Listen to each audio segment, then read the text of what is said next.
Монголын шог зураг сэдвт шуудангийн маркийн нээлтийн яслал өнөөдөр Монгол Улсын үндэсний номын сангийн үнэт ховор номын музейд боллоо.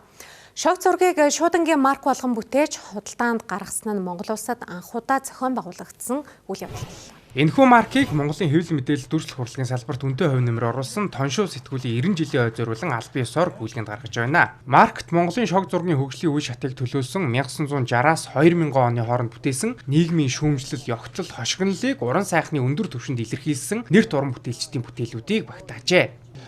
100 гаруй жилийн түүхтэй Монгол марканд анхудаа шог зураг гэдэг сэдвээр марк гарч байна. Тэгээд одоо шог хошин зургаар урамтай хийдэг бидний хувьд бол маш том баяр болж байна. Энэ хэдэн баяртай давхцсан давхар баяр гэсэн үг. Тэгээ энэ марк маань өөрөө бас тоншоо сэтгүүлийн 90 жилийн ой зориулж байгаа.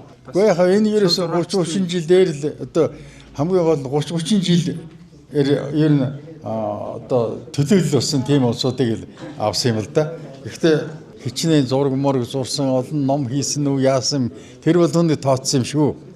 Тэгээд одоо бас өдөр зураач нартайгаа ярьсан. Ингээд л одоо энэ маркетинг газар бас энэ маркетинг газар бас уран сайхныг бас харсан.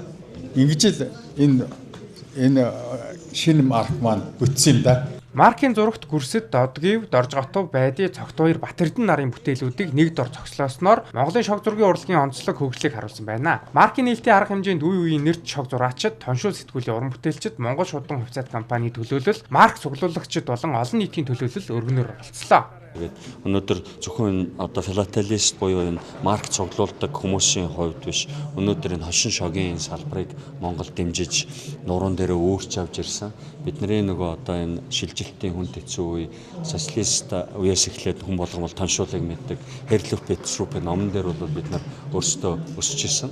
Тэгээд өнөөдөр энэ ингээд нэг юм үнэт цаас болоод дурсгалт зүйл болоод марк болоод тэгээ Монгол шуудантай хамтраад энэ марк нь өөрөө одоо энэ өдрийг түүхэнд хамгаалаад үлж байгаад бол туйлын баяртай. Ёслолын арга хэмжээг шог зураа цогтбаяр хөтлөн явуулж маркийн дээжээс хүндэт уран бүтээлчид болон номын сангийн удирдлагад гардуул өгсөн юм а. Мөн уран бүтээлчид өөрсдийн бүтээлийн дээжээс Монгол Улсын үндэсний номын сангийн сан өмнөрт танилцууллаа. Ийхүү Монголын шог зураг марк нь үндэсний соёл урлагийн нэгэн өв болсон шог зургийн хөгжлийг олон нийтэд сурталчлах чухал бүтээл болж байгаа нь энэ юм а.